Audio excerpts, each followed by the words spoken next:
Hey guys, how's it going? This is Natenator.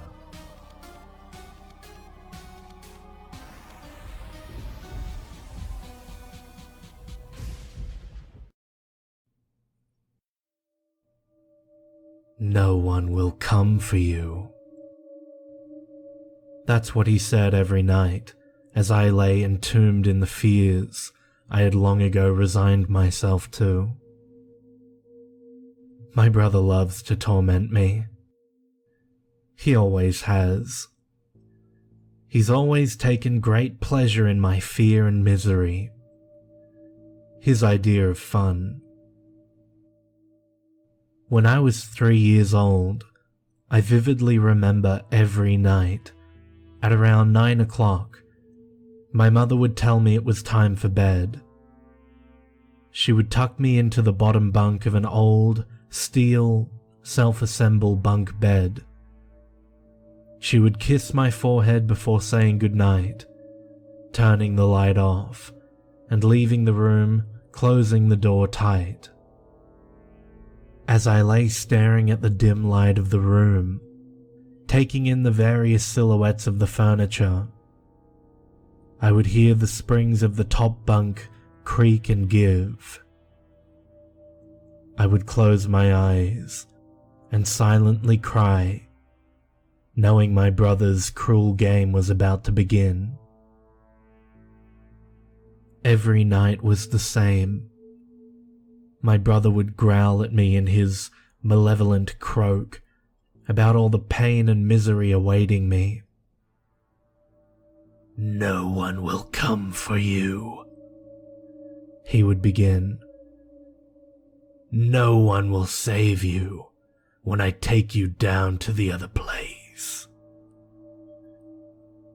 I would lie there, my body cocooned in the catatonic terror, only able to silently weep and listen as my brother would describe the various tortures he had thought up for me.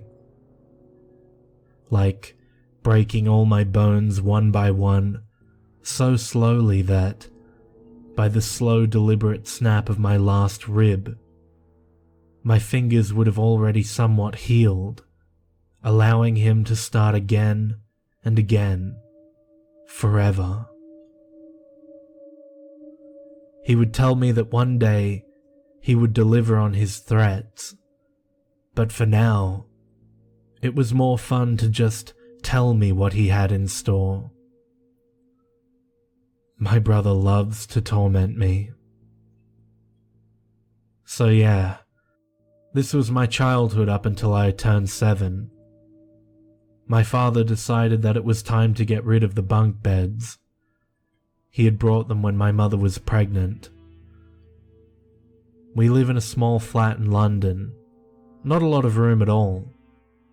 So when my mother told my father she was expecting twins, my brother and I, my mother says he was so insane with joy, like a hyperactive child on Christmas Eve.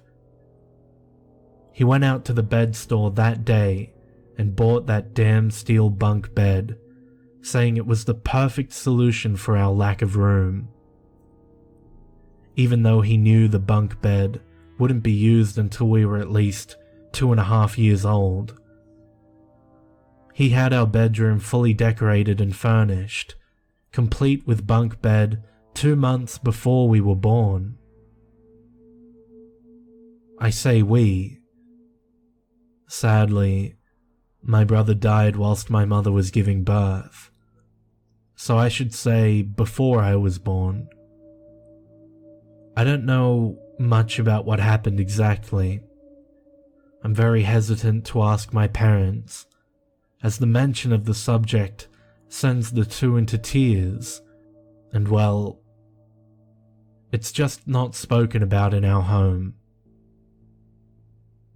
I can't believe how well I still remember those days. I'm 27 now. I've got my own little flat, an okay job, and a beautiful collection of sleeping pills. I'm taking a whole bottle tonight, I'm going to finally sleep tonight. He's not going to keep me awake tonight. Oh God, I miss that bunk bed. At least when he had the top bunk, I couldn't see him. My brother loves to torment me.